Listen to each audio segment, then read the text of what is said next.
ॐ अज्ञानतिमिरान्धस्य ज्ञानाञ्जनशलाकया चक्षुरुन्मीलितं येन तस्मै श्रीगुरुवे नमः। श्रीचैतन्यमनोभीष्टं स्थापितं येन भूतले स्वयं रूपकदा मह्यं ददाति स्वपदान्तिकं। वन्दे अहं श्रीगुरुः श्रीयुतपदकमलं श्रीगुरुन् वैष्णवांश्च श्रीरूपं साग्रजातं सहगण रघुनाथान्वितं तं सजीवं साद्वैतं सावधूतं परिजनसहितं कृष्णचैतन्यदेवं श्रीराधाकृष्णपादान् सहगणललिता श्रीविशाखान्वितांश्च। हे कृष्ण करुणा सिंधु दीनबंधु जगतपते गोपेश गोपिकाकांत राधाकांत नमोस्तुते। तप्त कांचन गौरांगी राधे वृंदावनेश्वरी वृषभानुसुते देवी प्रणमामि हरिप्रिये। वाञ्छाकल्पतरुभ्यश्च कृपा सिन्धुभ्य एव च पतितानां पावनेभ्यो वैष्णवेभ्यो नमो नमः। अनंतकोटि वैष्णववृंद की जय। नमः ओं विष्णुपादाय कृष्णप्रेष्ठाय भूतले श्रीमते जयपताका स्वामिन् इति नामिने। नमो आचार्यपादाय निताय कृपाप्रदायिने गौरकथाधामदाय नगरग्रामतारिणे। नमः ओं विष्णुपादाय कृष्णप्रेष्ठाय भूतले श्रीमते भक्तिवेदांत स्वामिन् इति नामिने। नमस्ते सारस्वते देवे गौरवाणी प्रचारिणे निर्विशेष शून्यवादी पाश्चात्य देशतारिणे। जय श्री कृष्ण चैतन्य प्रभु नित्यानंद श्री अद्वैत गदाधर श्रीवासादि गौर भक्तवृंद। हरे कृष्ण कृष्ण कृष्ण हरे हरे हरे राम राम राम हरे हरे। हरे कृष्ण कृष्ण कृष्ण हरे हरे हरे राम राम राम हरे हरे। हरे कृष्ण कृष्ण कृष्ण हरे हरे हरे राम राम राम हरे हरे। आप सबका बहुत बहुत स्वागत है श्री भक्ति रसामृत सिंधु के इस ज्ञान यज्ञ में। और हम बहुत ही आनंद पूर्वक, बहुत ही उत्साह और बहुत ही लाभान्वित होते हुए इसको आगे बढ़ा रहे हैं। तो आइए आज इसमें आगे का जो हमारा अध्ययन है उससे जारी रखते हैं। और आज हम अध्याय 7 करने जा रहे हैं। कल हमने छठे अध्याय में मुख्य रूप से जो आगे आने वाले अध्ययन हैं उन सब के सार रूप में 64 गुणों को 64 जो गुण है इसके अंग है, क्षमा कीजिए, उन्हें हमें देखा। और वास्तव में एक प्रश्न ये खड़ा हुआ कि ये 64 गुण है कि 64 अंग है। तो वास्तव में आप बिल्कुल भी इसे मिक्स मत करिए, कंफ्यूज मत होइएगा। भगवान के 64 गुण अलग हैं, भक्तों के 64 गुण जो हमने जो भक्ति वृक्ष के अंत में स्टडी किए थे वो अलग हैं। वो तो बल्कि 23 थे। और ये अगर कोई भी 64 गुण हैं तो उनको इन 64 अंगों के साथ मिक्स मत करिएगा। 64 गुण सब अलग हैं और ये 64 अंग हैं भक्ति के, और वो भी साधन भक्ति के। तो साधन भक्ति के जो 64 अंग हैं उसकी हम चर्चा आज से और गहराई से शुरुआत करने जा रहे हैं। तो 7वें अध्याय में आज शीर्षक है भक्ति के अंगों के प्रमाण। भक्ति के अंगों के प्रमाण ये मुख्य शीर्षक है। और एक एक गुण से हम इसका अध्ययन जो है अब शुरू कर रहे हैं। तो सबसे पहले जो 3 मुख्य जो बताए थे, जो सबसे महत्वपूर्ण 3 अंग हैं उनकी चर्चा सबसे पहले करेंगे और फिर एक एक अंगों के बारे में थोड़ी चर्चा जारी रहेगी। तो आइए देखते हैं एक एक अंगों को अब।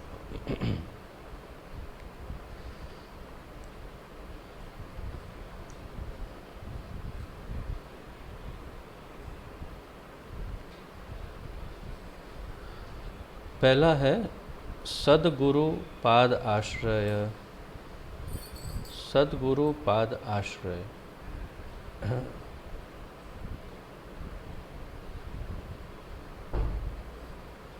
सद्गुरु पाद आश्रय। Don't shake the table. तस्मात् गुरुं प्रपद्येत जिज्ञासु श्रेय उत्तमं शाब्दे परे च निष्णातं ब्रह्मण्य उपशम आश्रयम। श्रीमद् भागवत 11:3-21। तो यहाँ पर आप देखिए श्रीमद् भागवत के 11:3-21 के बारे में वर्णन है। श्रीमद् भागवत 11वें स्कंद के 3 अध्याय का 21वां श्लोक 11.3.21। इसमें जो कहा गया है, पहले श्लोक को देखिए क्योंकि ये श्लोक बड़ा महत्वपूर्ण है और आपको इसे कंठस्थ करना चाहिए। ये बहुत श्रील प्रभुपाद जी ने इस श्लोक का बड़ा उपयोग किया है जगह जगह पर। तो इसे आप देखिए और इसके बारे में विशेष रूप से इसे कंठस्थ करने के बारे में अवश्य सोचिएगा। तो ये है तस्माद् गुरुं प्रपद्येत जिज्ञासुः श्रेयः उत्तमं शाब्दे परे च निष्णातं ब्रह्मण्योपशमाश्रयं। ब्रह्मण्य उपशम आश्रयम। इसका अगर हम संधि विच्छेद करके पढ़ते हैं तो तस्मात् अतएव गुरुम गुरु की प्रपद्येत शरण ग्रहण करके जिज्ञासु उत्सुक होकर श्रेय उत्तमम सर्वोच्च कल्याण के लिए शाब्दे वेदों में परे ब्रह्म में च तथा निष्णातम पूर्णतया ज्ञेय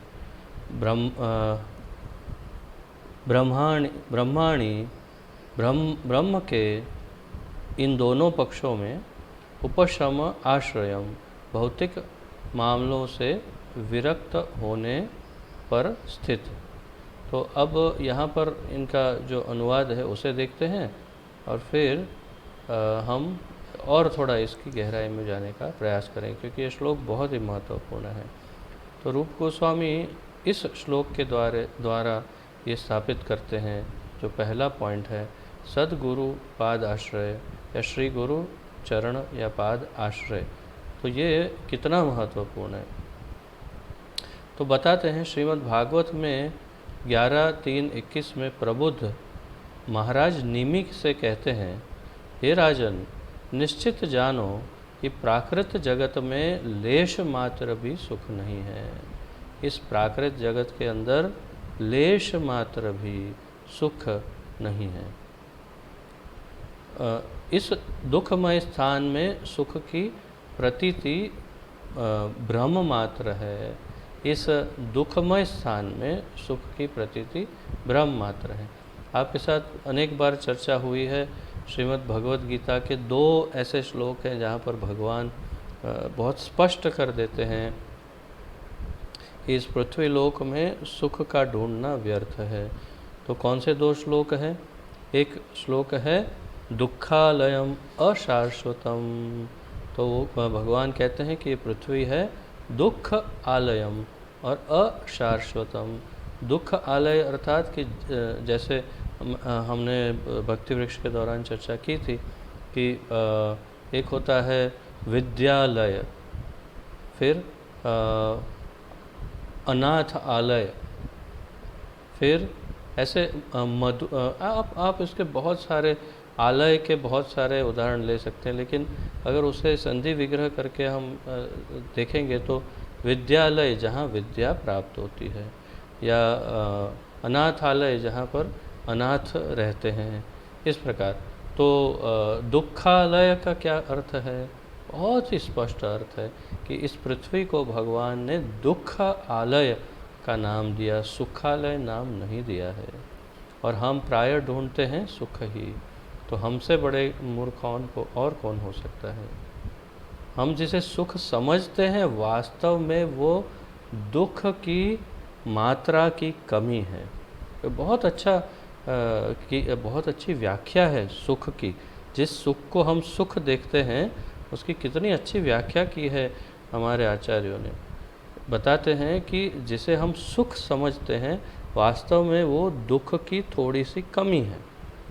तो सुख का होना या दुख की कमी होना में बहुत बड़ा अंतर है। वास्तविक आनंद जो है उसको तो हम यहाँ अनुभव कर ही नहीं रहे हैं। हम केवल दुख के अंदर थोड़ा सा दुख की कमी को अनुभव कर रहे हैं और उसे हम समझते हैं सुख और उसके ही पीछे भागते हैं। वास्तव में वो सुख है ही नहीं। तो ये हमारे आचार्यों का मत है। तो दुखालयम अशाश्वतम, और दूसरी जगह पर फिर भगवान ने अलग श्लोक में कहा, क्या कहा?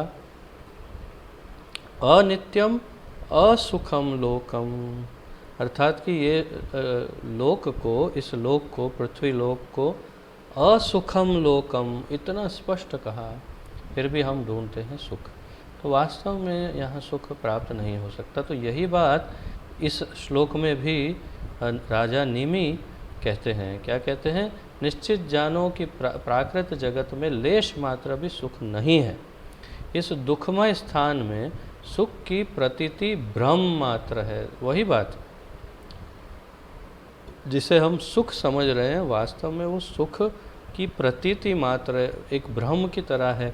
वास्तव में वो दुख की थोड़ी सी कमी होने से हम उसे सुख समझ लेते हैं।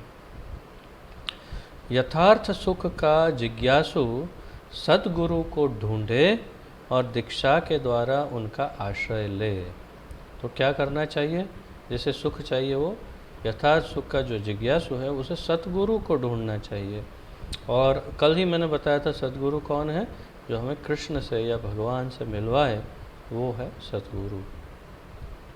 तो सद्गुरु के आश्रय को लेकर के फिर क्या करना चाहिए? उसे ढूंढना चाहिए और दीक्षा के द्वारा उनका आश्रय ले। दीक्षा के द्वारा उनका आश्रय ले, तो उसे दीक्षा ग्रहण करनी चाहिए उसे, और उनका आश्रय लेना चाहिए। दीक्षा लेने से स्वयं ही एक प्रकार से उनका आश्रय ग्रहण करने की विधि संपन्न होती है। और इस प्रकार गुरु जो हैं वो हमारे क्या कहते हैं उसे, जिम्मेदार, उनके पास हमारी जिम्मेदारी आ जाती है और फिर वे हमें सुख अर्थात कि भगवान की ओर ले जाते हैं। गुरु वही बनने योग्य है जो स्वयं युक्ति और विमर्श द्वारा शास्त्रों के सिद्धांतों में निष्णात हो। शाब्दे परे च निष्णातम। तो जो वाद विवाद हो यदि आध्यात्मिक, और यदि कोई आध्यात्मिक चर्चा हो, तो उसमें वे निष्णात होने चाहिए। और शब्द वे जब बोले तो शाब्दे परे, तो अर्थात उनके पास संपूर्ण ज्ञान, आध्यात्मिक ज्ञान हो और निपुण हो, बहुत ही दक्ष हो आध्यात्मिक ज्ञान में। और जब बात करें तो सामने वाले अपने आप ही स्वयं उनका सत्य स्वीकार कर लें, उस प्रकार की उनके अंदर प्रतिभा होनी चाहिए। तो ये बहुत महत्वपूर्ण है। तो यहाँ पर भी जैसे आप देख सकते हैं इसके अनुवाद में भी बताया है।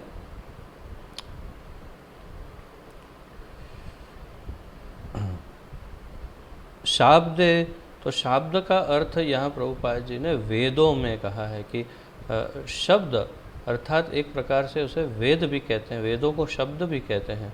तो वेदों में परे मतलब ब्रह्म में, अर्थात वो भगवान में, ब्रह्म में, दोनों में निष्णातम, उन दोनों में वे निष्णांत होने चाहिए, पूर्णतः ज्ञेय होने चाहिए। इस प्रकार इनका अनुवाद कर रहे हैं प्रभुपाद जी।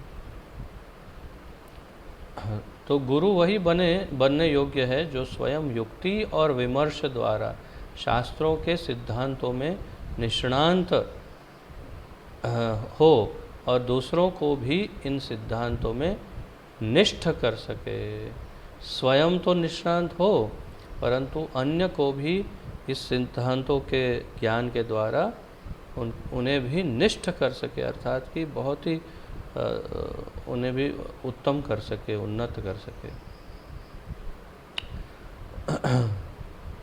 जो संपूर्ण सांसारिक कामनाओं का त्याग कर भगवान के शरणागत हो गए हैं, वे महापुरुष ही सद्गुरु हैं। संपूर्ण सांसारिक कामनाओं का त्याग करके भगवान के शरणागत हो गए, वे महापुरुष सद्गुरु हैं। तो यहाँ पर सतगुरु का बहुत सारा वर्णन है। गुरु किसे कहते हैं, उनका शरण ग्रहण करना चाहिए। तो कैसे गुरु का शरण? मनुष्य जीवन परमानंद की प्राप्ति के लिए है, अतः अभी सभी को सद्गुरु की शरण में जाना चाहिए। मनुष्य जीवन किसकी प्राप्ति के लिए है? परम आनंद की प्राप्ति, अर्थात कि सुख की प्राप्ति के लिए है। तो इसके लिए सबको भगवान की शरण में जाना चाहिए। एक दो क्षण में थोड़ा सा इसमें प्रॉब्लम लग रहा है, कुछ वीडियो स्टॉप कर रहा हूँ।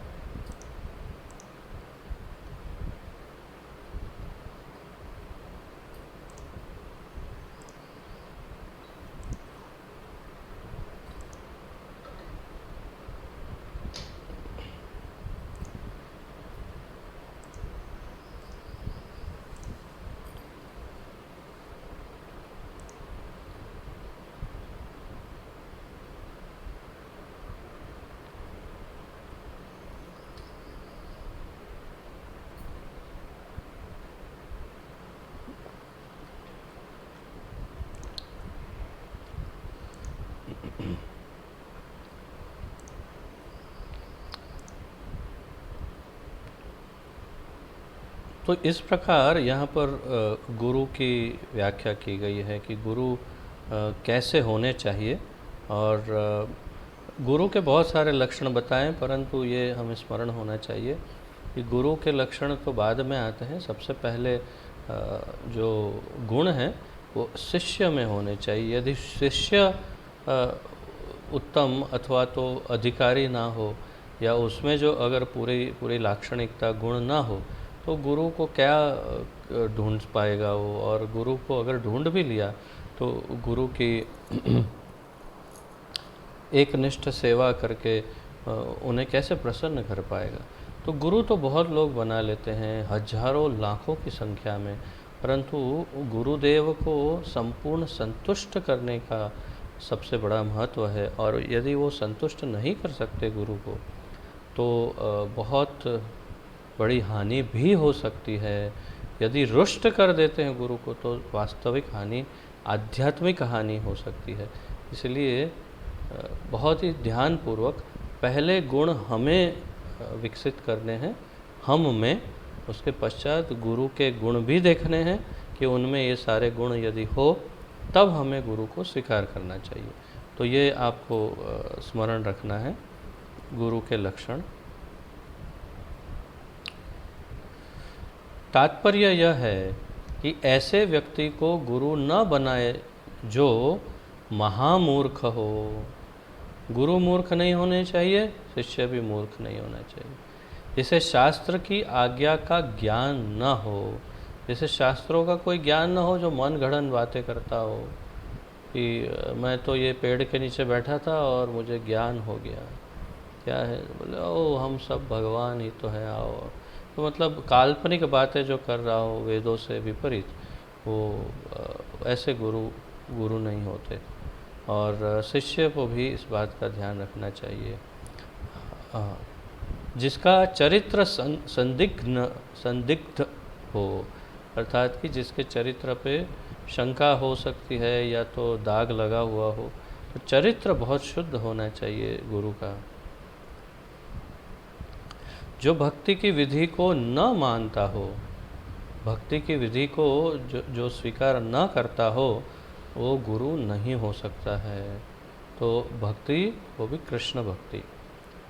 अथवा जिसने 6 इंद्रिय तृप्ति के साधनों को जीत न लिया हो, जिसने इंद्रिय तृप्ति के जो 6 अलग अलग साधन बताएं शास्त्रों में, उसे जीत न लिया, अर्थात को इंद्रियों को उसने जीत न लिया हो, तो उसे भी आप गुरु बनाने के योग्य नहीं समझ सकते।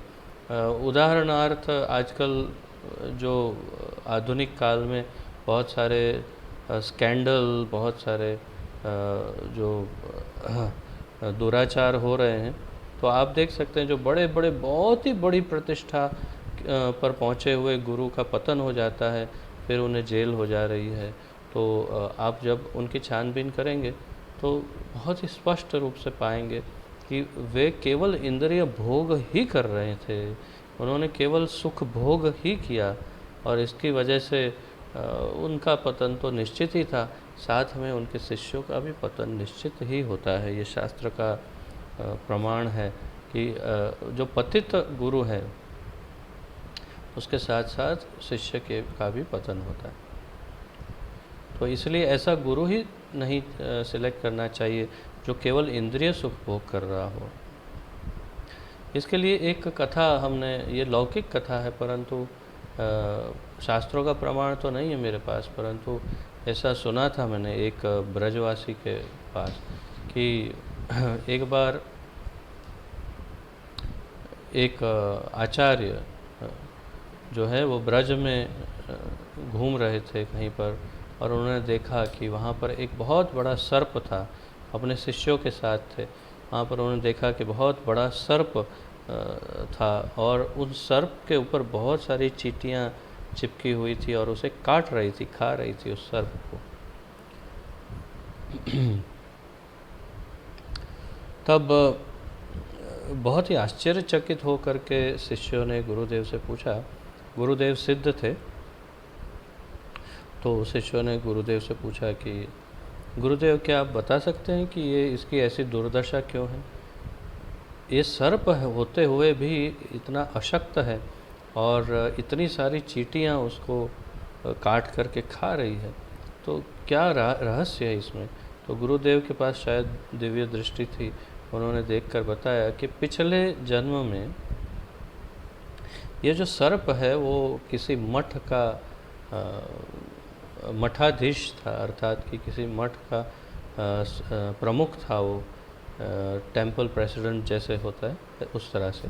तो कोई मठ के अध्यक्ष थे और गुरु भी थे, और ये जितनी चींटियाँ हैं ये सब इनके शिष्य थे, परंतु वे अनाचार और दुराचार का पालन करते थे,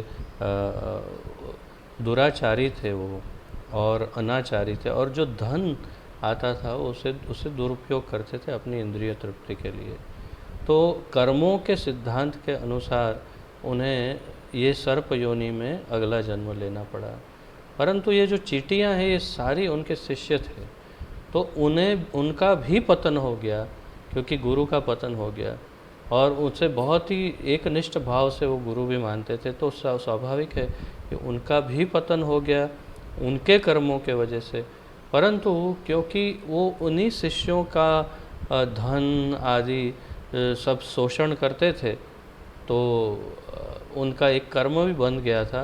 तो ये जो चींटियाँ हैं आज इस जन्म में इस सर्प का शोषण करके उस कर्म को सेटल कर रही है, यानी कि बराबर कर रही है। तो तात्पर्य क्या है कि यदि गुरु शुद्ध ना हो तो गुरु तो पतित होते ही हैं, साथ में उनके शिष्य भी पतित हो सकते हैं। तो सही गुरु ढूंढना बहुत ही आवश्यक है। तो वो 6 इंद्रिय तृप्ति के साधनों को जिसने जीत न लिया हो ऐसे गुरु नहीं बनाना। ये 6 साधन हैं: जिह्वा, उपस्थ, उदर, क्रोध, मान और वाणी। शायद यहाँ मन होना चाहिए।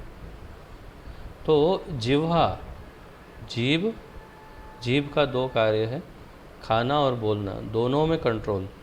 उपस्थ, जनेंद्रियाँ। उदर, पेट। क्रोध, वाणी, और यहाँ मान लिखा है, शायद गलती हो सकती है, माइंड। हाँ, तो मन, वास्तव में मन होना चाहिए।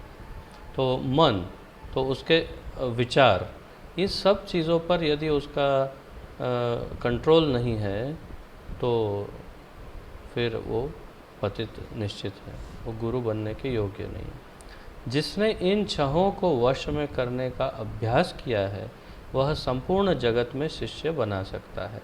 तो आप में से शायद कुछ जो उन्नत भक्त हैं, जिन लोगों ने दीक्षा भी ग्रहण की है, वो अब तक शायद समझ गए होंगे कि ये किस श्लोक का यहाँ पर वर्णन हो रहा है। तो अब आते हैं, उसके पहले इसे पूर्ण रूप से पढ़ लेते हैं। तो जिसने इन छहों को वश में करने का अभ्यास किया है वह संपूर्ण जगत में शिष्य बना सकता है।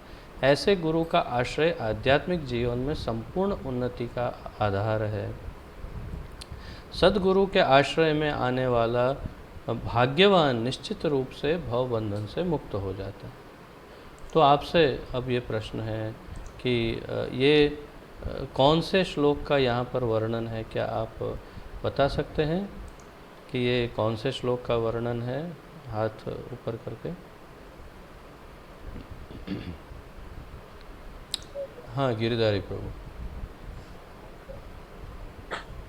उपदेशामृत तो पहला श्लोक। बहुत अच्छा, बोलिए श्लोक।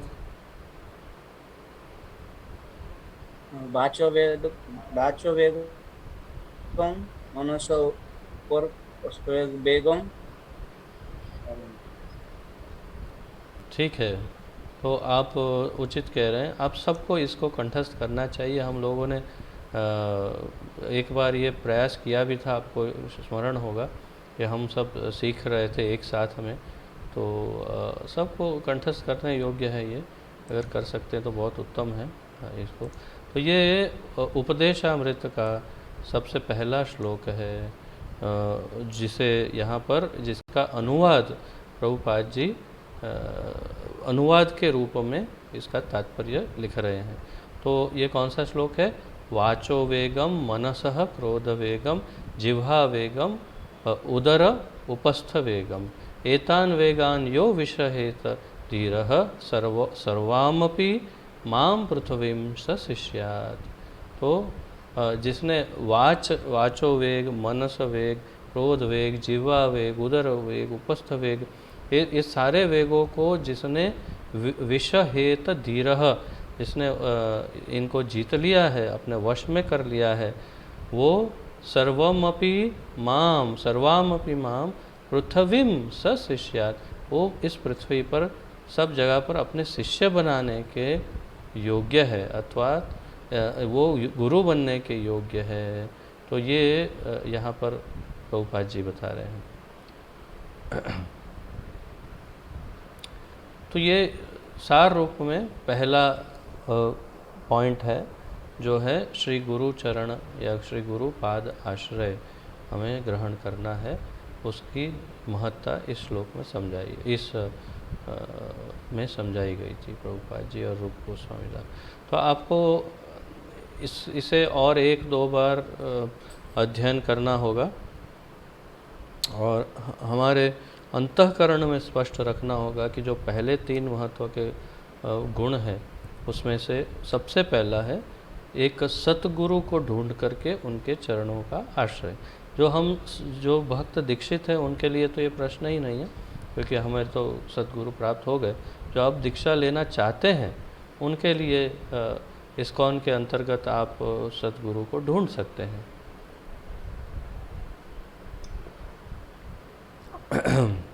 जो भी आपको उचित लगे उनसे उनमें सारे गुण देख करके आप उनसे दीक्षा ग्रहण कर सकते हैं। अब द्वितीय जो अंग है 64 अंगों में से उसके बारे में देखते हैं। द्वितीय है गुरु से कृष्ण दीक्षा तथा भक्ति का उपदेश ग्रहण। श्री गुरु से कृष्ण दीक्षा तथा भक्ति का उपदेश ग्रहण करना। तो इसको रूप गोस्वामी ने इस प्रकार शीर्षक दिया है, श्री गुरु दीक्षादि शिक्षणम। श्री गुरु दीक्षा आदि शिक्षणम, श्री गुरु दीक्षा आदि शिक्षणम, ये उन्होंने इसका शीर्षक दिया है।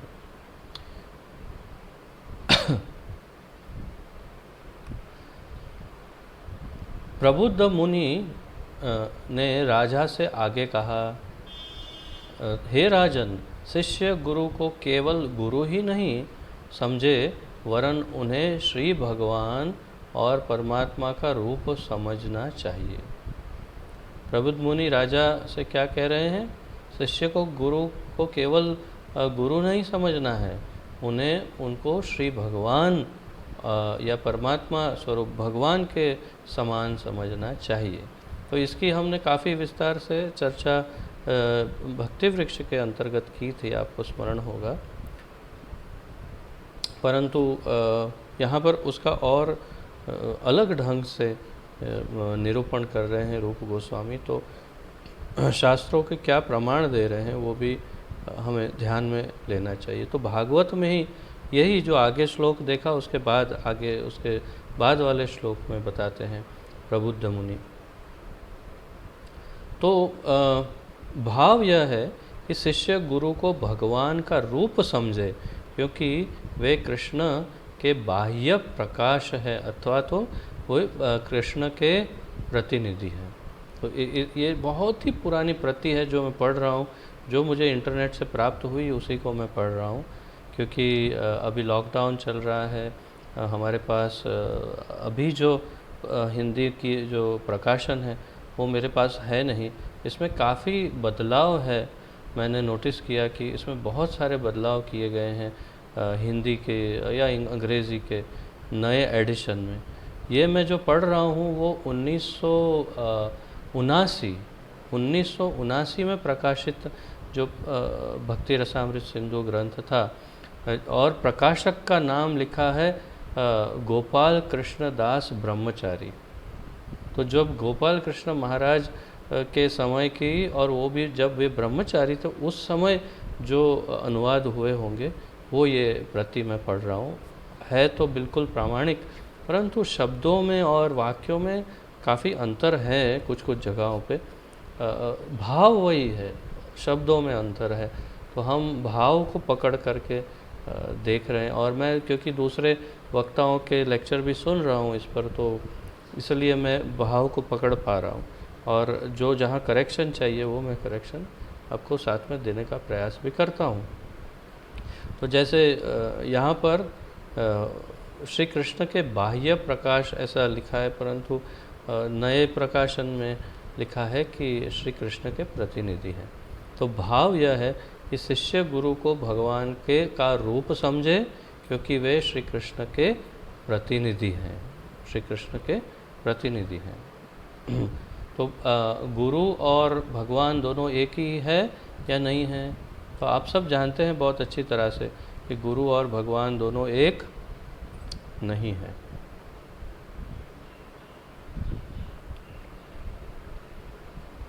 ये कहना उचित होगा कि गुरु भगवान ही है?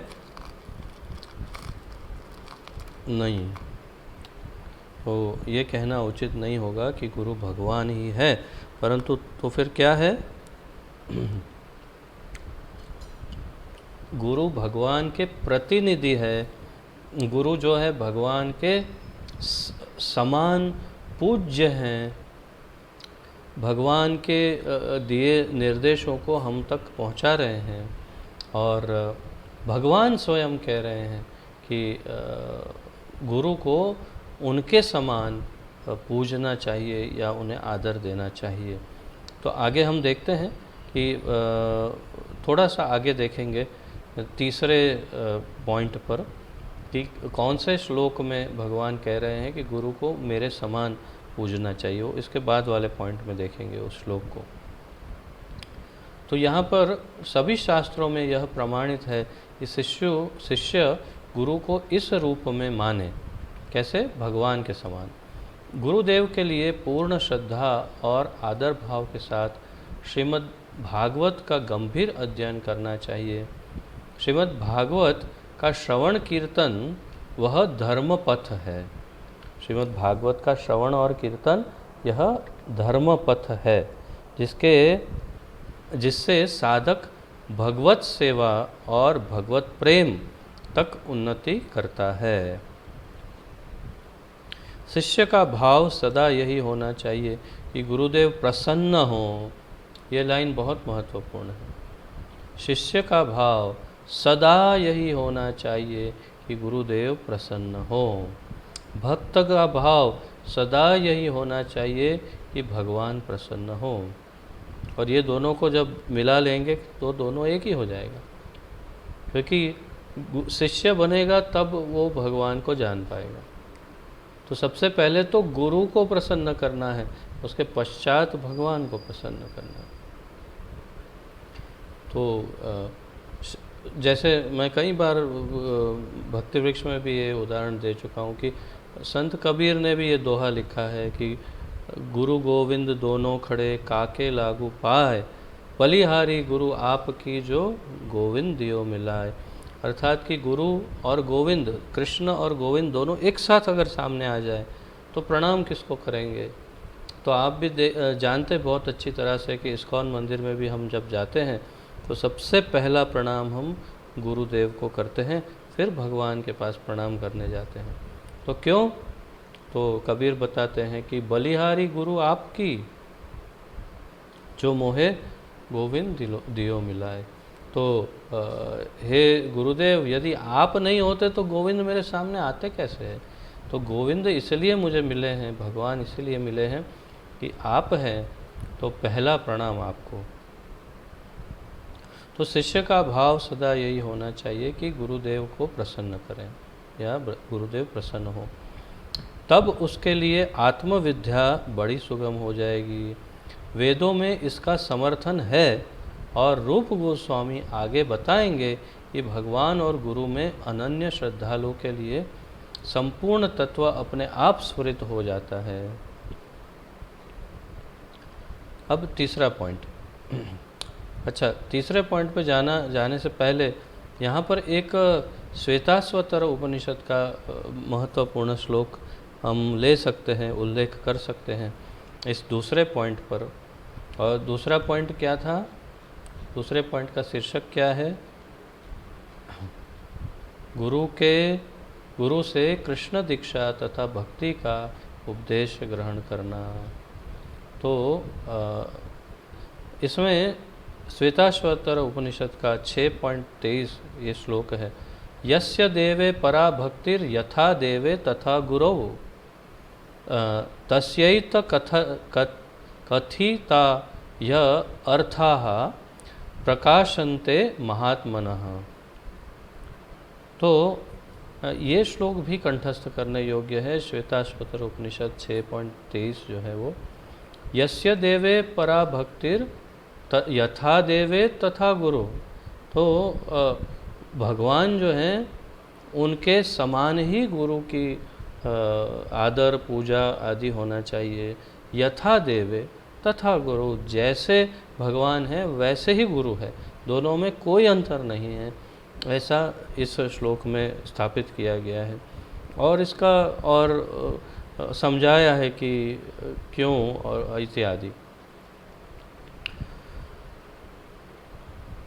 तो अब चलते हैं तीसरे पॉइंट की ओर। इसको आप स्टडी करिएगा ये श्लोक को। अब तीसरा पॉइंट है, जो तीसरा अंग है वो है श्रद्धा विश्वास सहित गुरु सेवा। श्रद्धा विश्वास सहित गुरु सेवा, जिसे रूप गोस्वामी लिखते हैं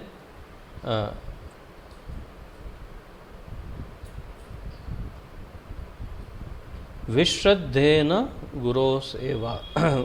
विश्रद्धेन गुरो सेवा। विश्रद्धेन गुरोः सेवा, इस प्रकार लिखते हैं। तो श्रद्धा विश्वास सहित गुरु की सेवा, तो विश्रद्धेन, विश्वास और श्रद्धा सहित गुरोः सेवा। गुरु से दीक्षा ग्रहण करने के संबंध में श्रीमद् भागवत 11, 17, 27 में भगवान श्री कृष्ण कहते हैं। तो ये वही श्लोक है जिसके मैं पूर्व में आपको बता रहा था, और इसे अवश्य कंठस्थ करना चाहिए, कंठस्थ करने योग्य है।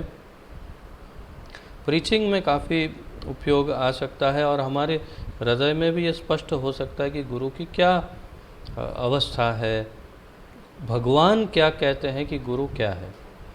तो ये श्लोक है आचार्य माम विजानीयान न वमन्येत करहिचित न मर्त्य बुद्धया सूयेत सर्वदेवमयो गुरुः। आचार्य माम विजानीयान, तो इसके एक एक शब्द का अनुवाद देखें। आचार्यम गुरु, माम मुझको, विजानीयात जाने, न अवमन्येत कभी अनादर न करें, कर ही चित किसी समय, न कभी नहीं, मर्त्य बुद्धिया सामान्य पुरुष होने के विचार से, मतलब जो एक सामान्य पुरुष, मर्त्य मतलब जो मर जाते हैं, ऐसे एक सामान्य मनुष्य की भांति कभी गुरु को न देखें। असूयेत ईर्ष्या से न देखे या द्वेष न रखे, सर्वदेव सभी देवताओं के मयः प्रतिनिधि है गुरु, गुरुदेव। तो गुरुदेव भगवान कहते हैं आचार्यम माम विजानीयात, तो मुझे गुरु मुझको जाने और कभी अनादर ना करे, किसी समय भी नहीं, कभी भी नहीं, और कभी सामान्य पुरुष न समझे, उससे ईर्ष्या न करे, द्वेष आदि, और सभी देवताओं के प्रतिनिधि के समान उनकी पूजा करें या उनका आदर करें। तो ये हुआ एक एक शब्दों का अनुवाद। अब यहाँ पर क्या बता रहे हैं प्रभुपाद जी, ये देखते हैं। हे उद्धव, गुरु को मेरा रूप ही नहीं वरन मेरा आत्मा ही समझना चाहिए। उन्हें साधारण मनुष्य कभी ना समझे। साधारण मनुष्य के जैसे गुरु से कभी द्वेष न करें। उन्हें सदा श्री भगवान का प्रतिनिधि मानना चाहिए। गुरु की सेवा करने से सारे देवताओं की सेवा संपन्न हो जाती है। गुरु किसे कहेंगे वो हमें स्वयं समझना चाहिए। और आप इस्कॉन डिसाइपल कोर्स में IDC में भी जानकारी प्राप्त कर चुके हैं कि कितने प्रकार के गुरु होते हैं, कौन से किसके क्या लेवल होते हैं। परंतु जो गुरु तत्व है, मूल रूप से गुरु तत्व, चाहे दीक्षा गुरु हो, शिक्षा गुरु हो, पथ प्रदर्शक गुरु हो, या अंतःकरण में हृदय में बैठे हुए परमात्मा स्वरूप चैत्य गुरु हो, या फिर कृष्णम वंदे जगत गुरु, जो जगत गुरु हो, तो जो भी मार्गदर्शक, पथ प्रदर्शक, शिक्षा गुरु, दीक्षा गुरु आदि जो भी गुरु हैं, गुरु को हमेशा भगवान का प्रतिनिधि समझना चाहिए और उनको उनका कभी सामान्य व्यक्ति की तरह अनादर आदि नहीं करना चाहिए। सामान्य व्यक्ति की तरह उनसे ईर्ष्या नहीं करनी चाहिए। ये सबसे बड़ा दुर्गुण है, जो बहुत भयानक दुर्गुण है। वास्तव में क्या होता है कि जब कोई व्यक्ति गुरु के संपर्क में आता है, अर्थात कि गुरु के साथ रहता है कुछ समय तक, मैं तो प्रत्यक्ष रूप से देख चुका हूँ अपनी आँखों से कि हमारे इस्कॉन के बहुत ही वरिष्ठ गुरुजनों को उनके जो पर्सनल सर्वेंट है वो बहुत ही अनादर पूर्वक उनके साथ व्यवहार करते हुए मैंने देखा हुआ। तो ये कारण क्या है? अंग्रेज़ी में ये बहुत अच्छी एक कहावत है, familiarity breeds contempt. Familiarity breeds contempt, अर्थात कि पहचान या परिचितता जो है, परिचय, आप यदि किसी के साथ बहुत ज़्यादा समय बिताते हैं तो परिचय से क्या होगा, ब्रीड्स, अर्थात कि वो जागृत करती है, जनित करती है या उसे उगाती है एक प्रकार से। किसे? कंटेम्प्ट, अर्थात कि अपमान अथवा अपराध को। तो अपराध, गुरु के प्रति अपराध कब होता है? या तो आप उनके संपर्क में कुछ समय रहते हैं तो उनको धीरे धीरे देखते हैं तो देखते ओह ये तो उठता है, ये तो बैठता है, ये तो ब्रश करता है, ओ ये तो पानी पीता है, खाता है, ऐसे भी गुस्सा आता है इसको, ऐसा होता है वैसे। फिर आपका अंतर मन जो है, सब कॉन्शियस माइंड, वो आपको सिग्नल देता है, ठीक है गुरु है परंतु ये है तो मेरे जैसा ही। तो यही भाव कभी न आए, उसकी चेतावनी साक्षात भगवान यहाँ पर हमें दे रहे हैं कि familiarity should not breed contempt. गुरु के साथ चाहे कितना भी रहें, कभी भी उनके प्रति ये भाव ना आए कि ये सामान्य व्यक्ति है, ये तो ऐसे हैं, ये वैसे हैं, ओह इनमें तो क्या दुर्गुण है, ये है वो है। सतगुरु को हमेशा भगवान समझना चाहिए और भगवान की भांति उनका हमेशा आदर होना चाहिए। तो फिर यहाँ पर आगे बताते हैं, उन्हें साधारण मनुष्य कभी ना समझे, साधारण मनुष्य के जैसे गुरु के से कभी द्वेष न करें, उन्हें सदा श्री भगवान का प्रतिनिधि मानना चाहिए। तो गुरु तत्व को हमेशा भगवान का प्रतिनिधि समझना चाहिए और उनसे उसी भाव से हमेशा ज्ञान ग्रहण करना चाहिए। कई बार ये भी होता है कि हमारा स्वयं का ज्ञान यदि बढ़ जाए, और ये संभव आज हम स्वयं देख सकते हैं कि श्रील प्रभुपाद जी ने जो लेक्चर दिए हैं उन्हें अगर आप सुने और आजकल के जो गुरुजनों के लेक्चर सुने, उनके ही शिष्यों के भी लेक्चर सुने, तो ये एक प्रकार से कुछ हद तक स्पष्ट हो जाता है कि उनके कुछ शिष्यों के पास या उनके शिष्यों के पास भी शायद ऐसा प्रतीत होता है कि प्रभुपाद से कुछ अधिक जानकारी है, ज्ञान है नहीं कह रहा हूँ मैं, जानकारी है शास्त्रों की, ऐसा प्रतीत होता है। और ऐसा कोई जानकार व्यक्ति ये समझने लगे कि हाँ ये तो ठीक है, इसको क्या आता है, वो गुरु को तो अब ठीक है, उससे अच्छा तो मुझे आता है, उससे तो देखो इसके श्लोक बोलने में भी गलती करता है, मुझे इससे अच्छा आता है, तो फिर गया काम से। तो यही चीज़ ना करे, उससे ईर्ष्या ना करे, द्वेष ना करे, उसकी चेतावनी भगवान दे रहे हैं। तो इसलिए बहुत महत्वपूर्ण पॉइंट है। उन्हें सदा श्री भगवान का प्रतिनिधि मानना चाहिए। गुरु की सेवा करने से सारे देवताओं की सेवा अपने आप ही संपन्न हो जाती है। सर्वदेवमय गुरु, सब देवताओं के प्रतिनिधि हैं गुरुदेव। तो अब चौथा जो पॉइंट है उसे देखते हैं। तो ये 3 पॉइंट को आप बारंबार रिपीट करिएगा और अच्छी तरह से हृदय में अंकित करिएगा, महत्व समझिएगा। और अगर संभव हो, अगर आपको अन्य किसी वरिष्ठ भक्तों के लेक्चर सुनने प्राप्त होते हैं तो सुनकर भी और श्रवण करके इसे मेरे अंदर जो इस वक्तव्य में जो त्रुटियाँ होंगी, गलतियाँ होंगी, तो उसे सुधार सकते हैं आप वरिष्ठ भक्तों के लेक्चर सुन के, तो और स्पष्ट हो जाएगा भाव। चौथा पॉइंट है साधु पुरुषों के चरण चिन्हों या पद चिन्हों का अनुगमन। साधु पुरुषों के पद चिन्हों का अनुगमन करना। तो रूप गोस्वामी इसे कहते हैं साधु वर्तमानु वर्तनम। साधु वर्तमानु वर्तनम, साधुओं के पद चिन्हों का अनुगमन करना, जिसे श्रीमद् भागवत में कहा है महाजनो ये न गतः सपंथा। महाजनो ये न गतः सपंथा। तो इसका अर्थ क्या है?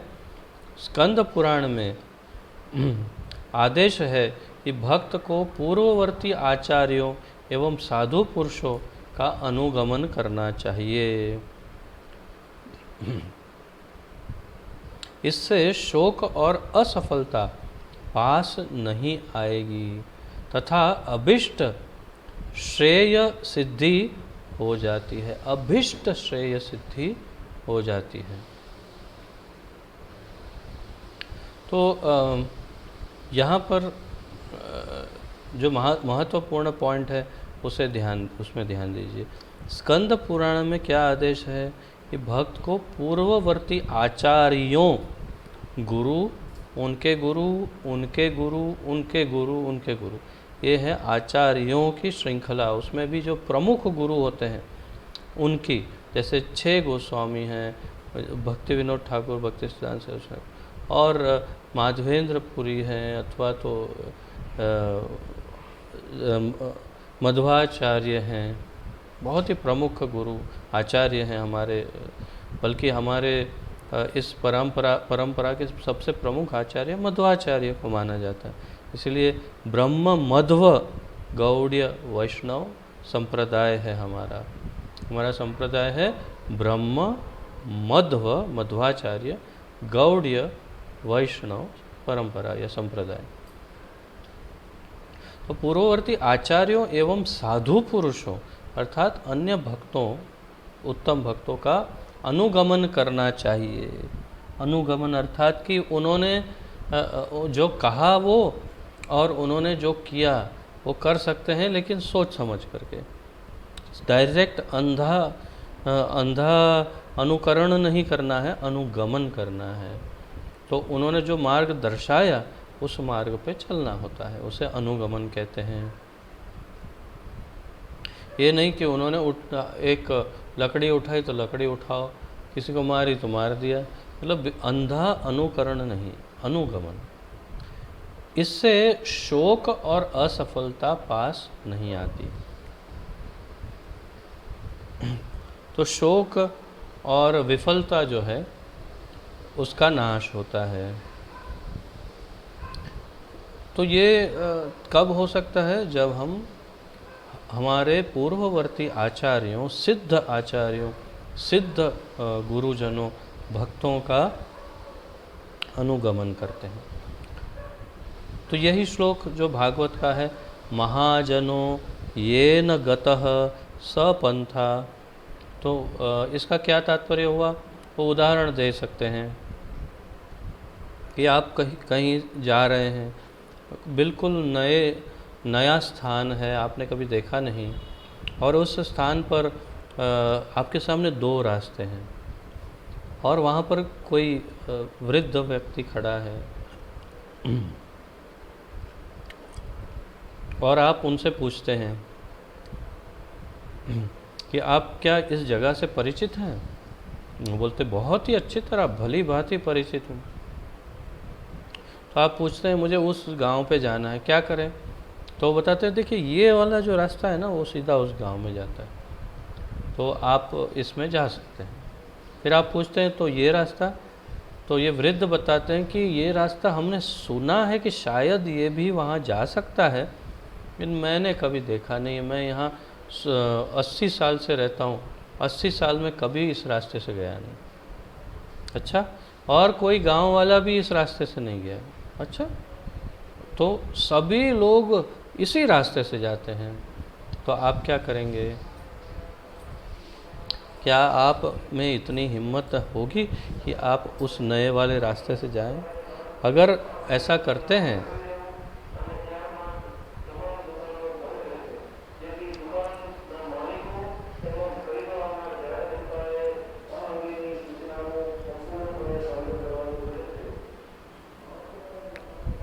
अनाउंसमेंट हो रही थी, तो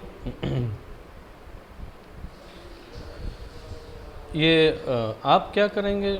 यदि आप ये सोचते हैं कि हाँ भाई जहाँ सब जाते हैं वो तो उसमें जाने में क्या मज़ा है, जीवन जीना है तो ज़रा हट के जियो। तो ऐसा ना हो कि ज़रा हट के पूरे हट जाए, तो इसीलिए सोच समझ के हटना चाहिए।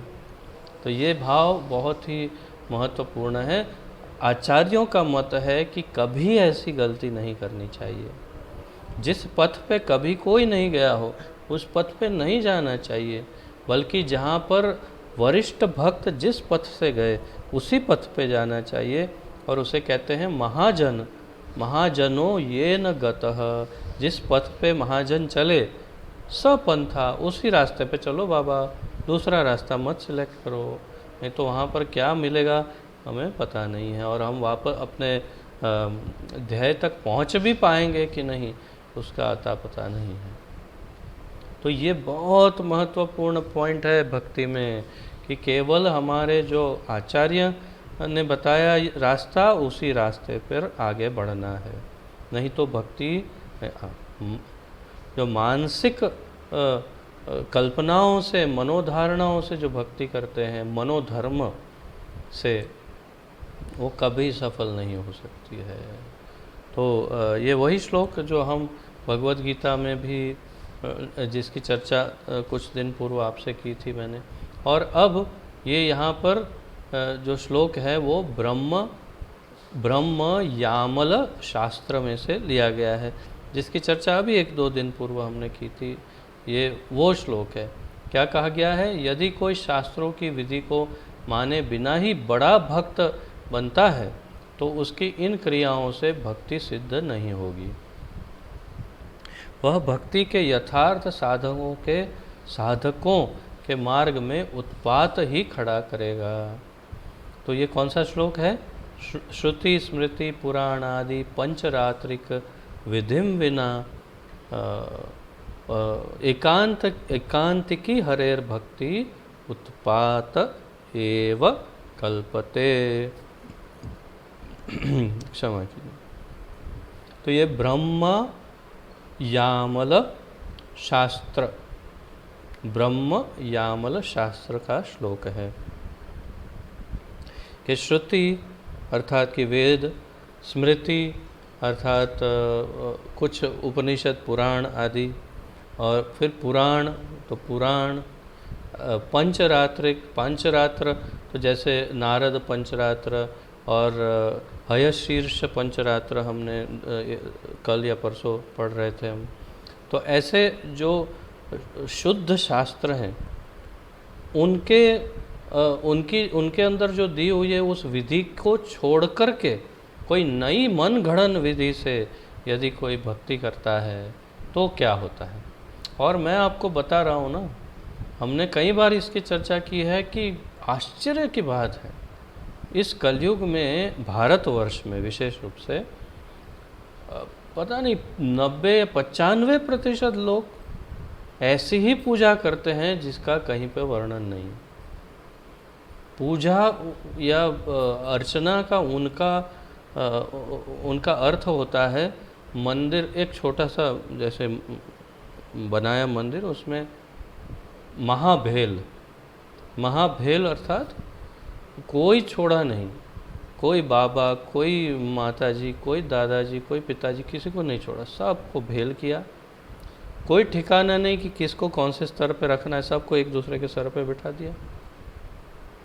और फिर ऐसी भीड़ में सुबह स्नान करके निकलते ही सीधा एक अगरबत्ती जलाई, एक दीपक जलाया और लगे घुमाने। और क्या जो भी 1-2 मंत्र कुछ यहाँ वहाँ से सीख गए वो बोलते हैं। और कोई अब बाहर से मेहमान आया हो तो भी उनकी पत्नी कहेगी अरे वो तो पूजा कर रहे हैं, पूजा में। अच्छा क्या पूजा कर रहे हैं भाई, वो उन्हें भी नहीं पता है, लेकिन कर रहे हैं पूजा। कितने वर्षों से? बोले वो तो पहले से ही करते हैं पूजा। अच्छा क्या फल मिला? फल तो 0 मिला है, परंतु पूजा कर रहे हैं। अरे भाई वो यही तो बता रहे हैं कि श्रुति स्मृति पुराण आदि पंचरात्रिक विधिम विना एकांत की हरेर भक्ति। मतलब अगर आप अपने मन गढ़ंत एकाकी भक्ति करते हैं तो उत्पात एव कल्पते, जीवन में उत्पात मच जाएगा, कोई शांति नहीं मिलेगी, कोई उन्नति नहीं होगी, केवल दुख दर्द और तकलीफ़ें ही आएंगी। और फिर बोलेंगे भगवान तो निर्दयी है, छोड़ो पूजा कौन करेगा। बताओ, आपने कभी किसी को पूछा कि पूजा कैसे करते हैं? तो फिर कैसे सीख गए? ये बात है। तो हमारे इस इस्कॉन अंतर्राष्ट्रीय कृष्ण भावनामृत संघ के अंतर्गत हम विधिवत स्टेप बाय स्टेप पूरी विधि सिखाते हैं कि किस प्रकार पूजा पाठ अर्चना वंदना आदि करना चाहिए, सेवा, और उससे करने से लाभ भी, उसके जो फायदे हैं उसे भी हम प्रत्यक्ष रूप से देख सकते हैं।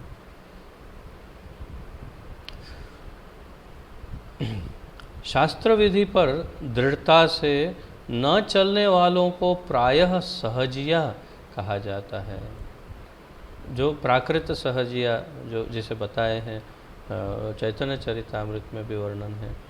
तो शास्त्र विधि पर दृढ़ता से नहीं चलते, मनोधर्म मन घड़न बातों से, मानसिक तर्क से भक्ति की विधि जो उत्पन्न करते हैं उसे प्राकृत सहजिया कहते हैं। वे समझते हैं कि सब कुछ सहज ही हो जाता है अर्थात सब कुछ बहुत आसानी से हो जाएगा, क्या करना है। तो उदाहरण क्या है प्राकृत सहजिया का? तो उदाहरण ये है कि जो भी मन में भाव आता है उस भाव को प्रदर्शित करते हैं। जैसे मैं एक टेप सुन रहा था तो उसमें बता रहे थे भक्त कि कोई भक्त जो है कहीं से गुजर रहे थे तो उन्होंने देखा कोई माता जी, कोई स्त्री जो है माता, वो प्रवचन कर रही थी भक्ति के ऊपर और सब लोग रो रहे थे। तो ये इनको लगा आहा क्या बात, क्या, और कृष्ण के फोटो और बैनर और सब लगे थे तो वो आकर्षित हो गए कि क्या बात है ये, क्या भक्ति तो देखिए, सबके सब रो रहे हैं, वक्ता भी रो रहे हैं और श्रोता भी सब रो रहे हैं, सभी आश्चर्यचकित हुए। अंदर प्रवेश किया उन्होंने सोचा थोड़ा श्रवण करके जाना चाहिए। तो वहाँ पर किसी वॉलंटियर या किसी को पूछा कि भाई साहब ये सब रो क्यों रहे हैं? तो बोले कि माता जी जो हैं वो सबको रोने की ट्रेनिंग दे रही है,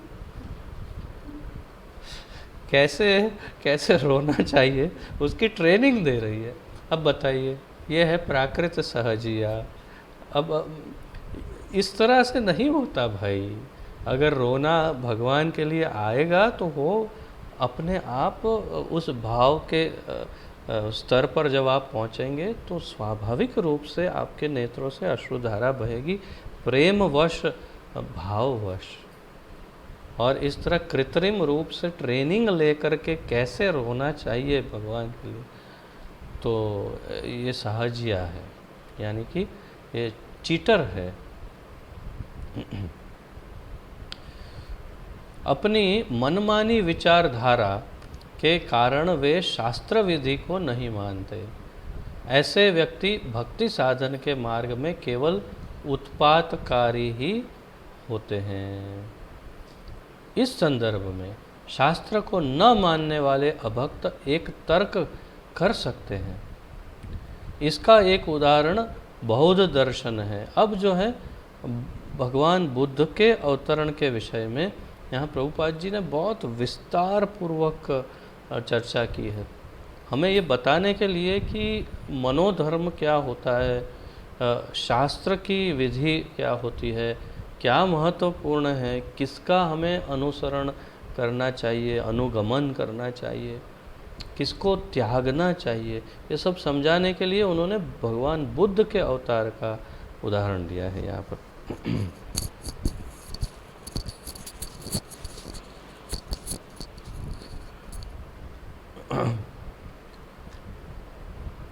इसका एक उदाहरण बौद्ध दर्शन है। भगवान बुद्ध का आविर्भाव उच्च क्षत्रिय राजकुल में हुआ था।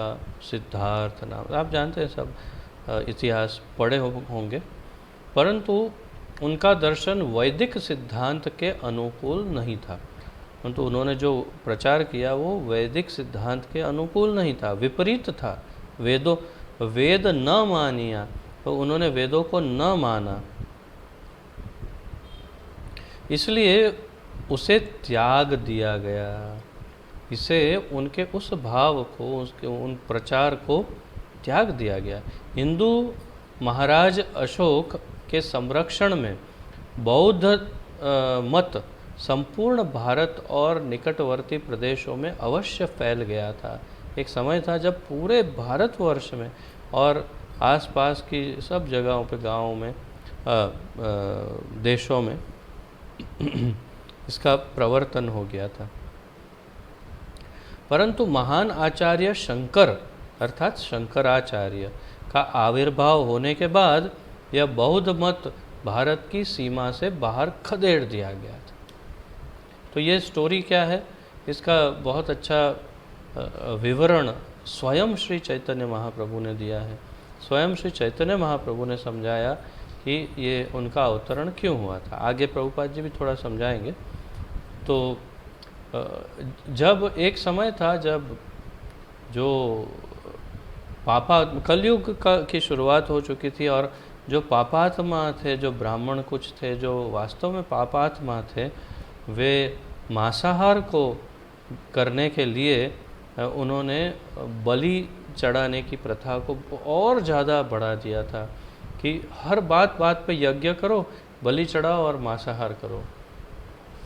तो केवल मांसाहार करने के लिए, पशु वध करने के लिए उन्होंने वेदों का सहारा लेना आरंभ कर दिया।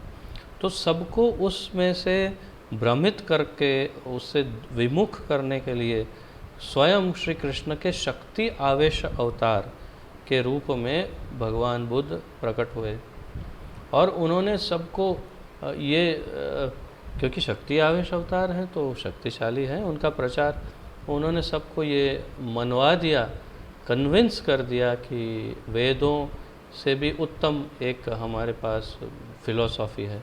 तो सब लोगों ने वेदों को छोड़ दिया और अहिंसा परमो धर्म सिखाया, सबको अहिंसक बना दिया।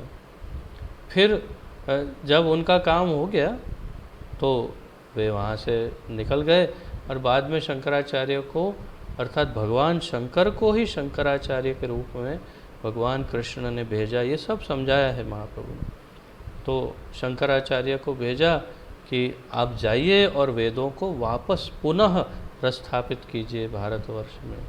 तो उन्होंने आके बौद्ध भारत की सीमा से बाहर खदेड़ दिया गया था। तो बौद्ध मत को बाद में उन्होंने पूरे भारत से हटा दिया। भारत में फिर बहुत ही अल्प उनके फॉलोअर रह गए और शंकराचार्य ने फिर से वेदों को स्थापित किया, परंतु उसमें एक अंतर था। और वो अंतर क्या था कि उसमें बलि की जो प्रथा थी, पशु बलि की, वो कहीं पर भी उसमें उसका उल्लेख नहीं था। तो शंकराचार्य ने जिन वेदों के सिद्धांतों को स्थापित किया उसमें पशु बलि को छोड़ते हुए बाकी सारे सिद्धांतों को फिर स्थापित कर दिया। और फिर जब चैतन्य महाप्रभु आए तो उस शंकराचार्य के उस मायावाद के क्या कहते हैं विचारधारा को, मायावाद की विचारधारा को महाप्रभु ने खदेड़ दिया और शुद्ध भक्ति योग का की स्थापना कर दी महाप्रभु ने। तो कई बहुत सारे शंकराचार्य के अनुयायी जो मायावादी सन्यासी थे और मायावादी आचार्य थे, ऐसे लोगों को परास्त करके उनको अपने शिष्य बनाकर महाप्रभु ने उन्हें भक्ति योग में जोड़ दिया। तो ये सारा प्लान था, इसे कहते हैं हायर प्लान, भगवान का प्लान। तो शास्त्र की अवज्ञा करने वाले बौद्ध एवं अन्य मतावलंबी प्रायः कहते हैं कि भगवान बुद्ध के ऐसे कितने ही भक्त हैं जो उनकी सेवा के परायण हैं, अतः उनमें भी उन्हें भी भक्त समझना चाहिए। तो यहाँ एक प्रश्न चिन्ह है कि जो भगवान बुद्ध के जो भक्त हैं वो भी तो भक्त हैं। तो यहाँ रूप गोस्वामी या तो फिर श्री प्रभुपाद जी स्थापित करते हैं कि नहीं, जो भगवान बुद्ध के भक्त हैं वास्तव में उन्हें भक्त नहीं कहा जा सकता, भले ही वो एक कृष्ण के अवतार क्यों न हो। फिर भी क्यों?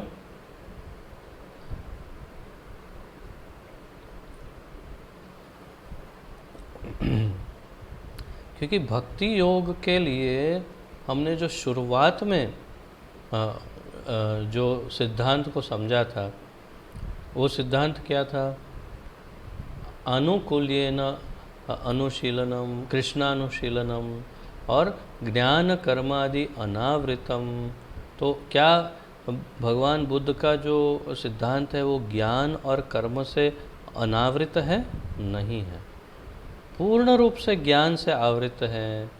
बल्कि उनका तो ज्ञान ये कहता है कि भगवान है ही नहीं, शून्यवाद। तो इसका प्रवर्तन भगवान बुद्ध ने किया। तो ज्ञान और कर्म, कर्म के ऊपर ही सबसे ज़्यादा उनका प्रभाव है कि कर्म करिए, और कैसा? तो अहिंसक कर्म, जिसमें किसी को के प्रति हिंसा न हो। बहुत अच्छी बात है, परंतु ज्ञान और कर्म से आवृत है।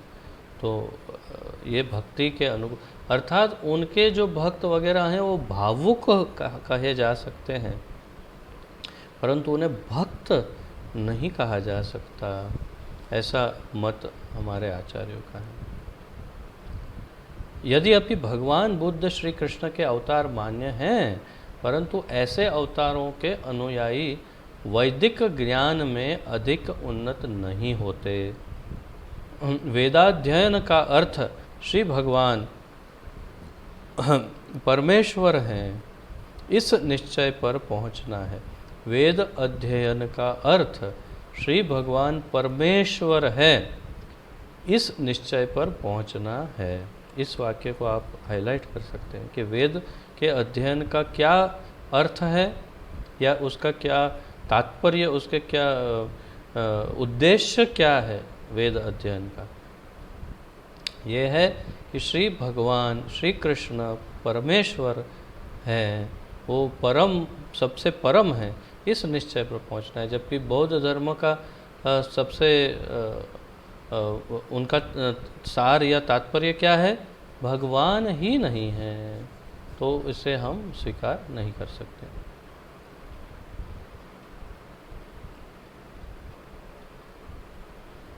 इसलिए जो मत श्री भगवान के परमेश्वरत्व का निराकरण करे वह त्याज्य है, क्योंकि वह नास्तिकवाद है। तो अगर कोई भाव ये है कि कोई परमेश्वर है ही नहीं, भगवान क्या है, कहीं है ही नहीं, तो इसे वास्तव में नास्तिकतावाद कहते हैं, और वो त्याज्य है।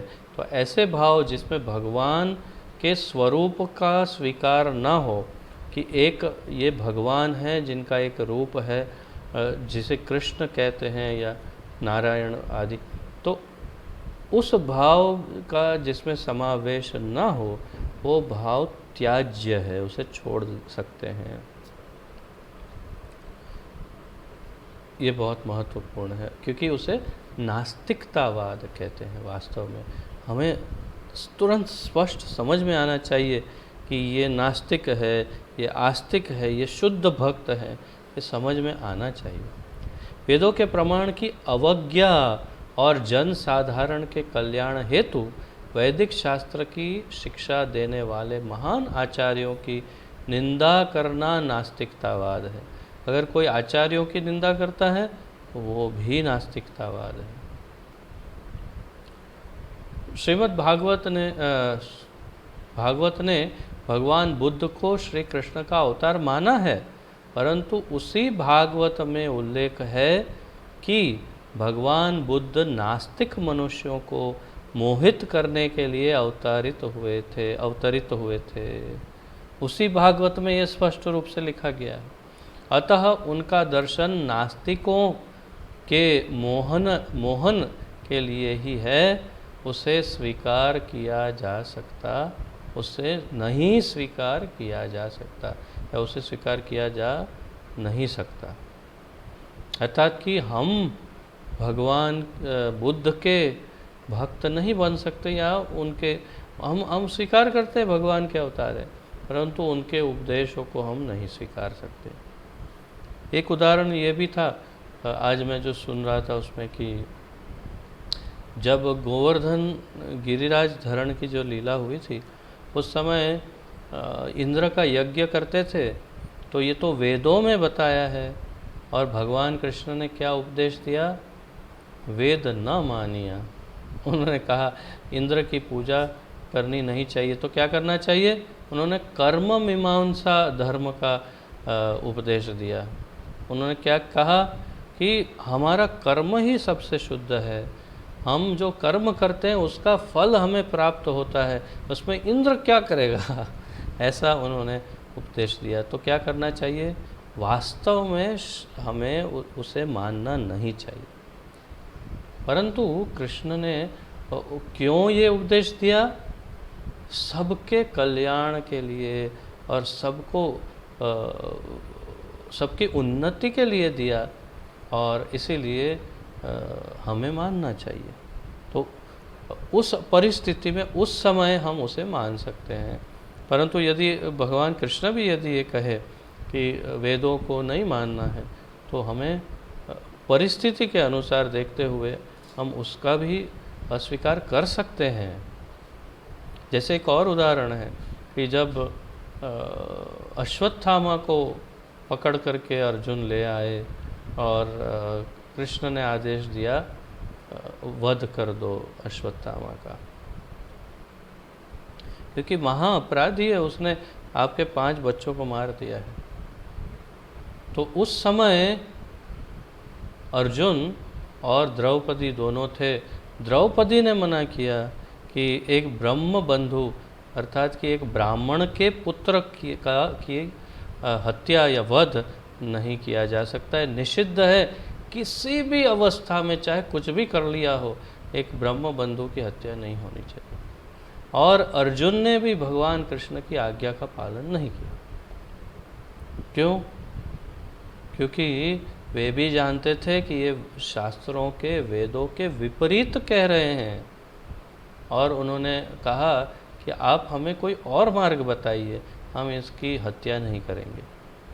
तब कृष्ण बहुत प्रसन्न हुए और उन्होंने एक तरह से ये प्रकट किया कि हम, एक प्रकार से ये परीक्षा ही थी आपकी, और बहुत उचित आपने कहा कि एक ब्राह्मण के पुत्र की, ब्रह्म बंधु की हत्या या उसका वध निषिद्ध है, तो क्या करना चाहिए? तो फिर कहा कि उनका वो मणि निकाल लो या जो भी है, मुंडन करो इत्यादि, और उन्हें जीवित छोड़ दो। तो वे उस अपराध बोध से, उस वेदना से ही वो पल पल मरता रहेगा, और फिर भी जीवित रहेगा, फिर भी पल पल मरता रहेगा। तो जो कहते हैं 7 चिरंजीवी हैं हमारे पृथ्वी पर, उनमें से एक चिरंजीवी अश्वत्थामा है, और अभी भी वो तिल तिल पल पल मर रहे हैं उनके अपराध के लिए, लेकिन उन्हें मारा नहीं। कृष्ण ने आदेश दिया, फिर भी अर्जुन ने नहीं मारा। तो तात्पर्य क्या है कि यदि भगवान भी वेदों के, शास्त्रों के विपरीत यदि कुछ आदेश देते हैं तो उसे नहीं मानना चाहिए, और इसलिए भगवान बुद्ध का आदेश हम नहीं मानते, उसे स्वीकार नहीं करते। इसे बहुत स्पष्ट समझना चाहिए। अतः उनका दर्शन नास्तिकों के मोहन के लिए ही है और उसे स्वीकार नहीं किया जा सकता। कोई जिज्ञासा कर सकता है, श्री कृष्ण नास्तिकतावाद क्यों फैलाएंगे? इसका उत्तर यह है कि श्री भगवान की इच्छा थी कि वेदों के नाम पर उस समय चल रही हिंसा को रोका जाए, जो मैंने आपको समझाया। धर्मध्वजी लोग मांसाहार जैसी हिंसक क्रियाओं के लिए वेदों का दुरुपयोग कर रहे थे। ऐसे समय में पतित लोगों को वेदों की ऐसी भ्रांत व्याख्या से बचाने के लिए भगवान बुद्ध आए। भगवान बुद्ध ने नास्तिकों के लिए नास्तिकतावाद का उपदेश इसलिए किया जिससे वे उनका अनुगमन करें और इस प्रकार युक्ति से उनकी अर्थात श्री कृष्ण की भक्ति के परायण हो जाएं। अंततोगत्वा धीरे धीरे फिर कृष्ण की भक्ति के परायण हो जाए सब, इसीलिए भगवान बुद्ध ने ये किया। सामान्य बात।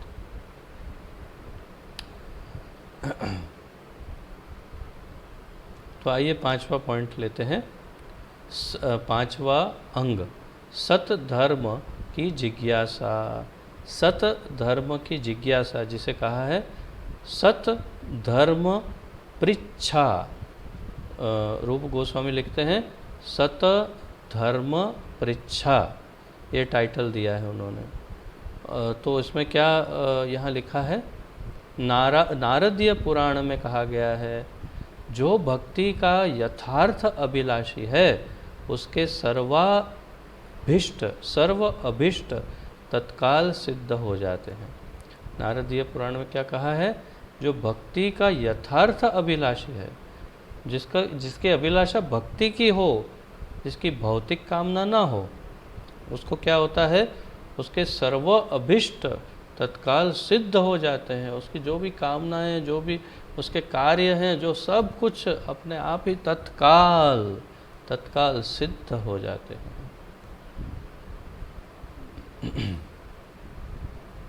तो इसके उपलक्ष्य में श्रीमद् भागवत का ये श्लोक जो है हम बता सकते हैं। कामस्य नेन्द्रिय प्रीतिर लाभो जीवेत यावता जीवस्य तत्व जिज्ञासा नार्थो यश चेह कर्म भी। श्रीमद् भागवत 1:2-10, श्रीमद् भागवत 1.2.10 का ये श्लोक है, जिसका क्या अर्थ है, मनुष्य जीवन का उद्देश्य ही ब्रह्म जिज्ञासा है। तो टाइटल क्या है, श्री कृष्ण की प्रीति के लिए, क्षमा कीजिए, हाँ, सत धर्म की जिज्ञासा, सत धर्म की जिज्ञासा। तो भागवत का ये भी श्लोक है, अथातो ब्रह्म जिज्ञासा। तो हर जीव को ब्रह्म जिज्ञासा होनी चाहिए। अगर ब्रह्म जिज्ञासा नहीं तो मनुष्य क्यों है? ब्रह्म जिज्ञासा हो तो भी तो मनुष्य है। क्या ब्रह्म जिज्ञासा होती है? मैं कौन हूँ, भगवान कौन है, मेरा और भगवान का क्या संबंध है, भगवान है भी कि नहीं, ये सृष्टि किसने बनाई है, कोई इसका कंट्रोलर है या अपने आप चल रहा है। ऐसे सब जो विचार आते हैं वो कभी प्राणियों को, पशुओं को नहीं आ सकते। ऐसे विचार केवल मनुष्य को आ सकते हैं, जिसे ब्रह्म जिज्ञासा कहते हैं। और ये ब्रह्म जिज्ञासा हर एक जीव को होनी चाहिए। तो मनुष्य जीवन का उद्देश्य है ब्रह्म जिज्ञासा। कामस्य नेन्द्रिय प्रीतिर लाभो जीवेत यावता। तो कामनाओं से, इंद्रिय भोग से और ऐसे सब वस्तुओं के लिए जीना, ये कोई जीना नहीं है। जीवस्य तत्व जिज्ञासा, जीव का तत्व क्या है, जीवन का तत्व क्या है, जिज्ञासा। नार्थो यश चेह कर्म भी, न अर्थो यश चेह कर्म भी। तो ये श्लोक आप स्टडी करिएगा, उसका अनुवाद, तात्पर्य आदि। 1-2-10। अगला जो टाइटल है वो है श्री कृष्ण, छठा टाइटल, छठवा अंग भक्ति का, श्री कृष्ण की प्रीति के लिए सर्वस्व त्याग। श्री कृष्ण की प्रीति के लिए सर्वस्व त्याग।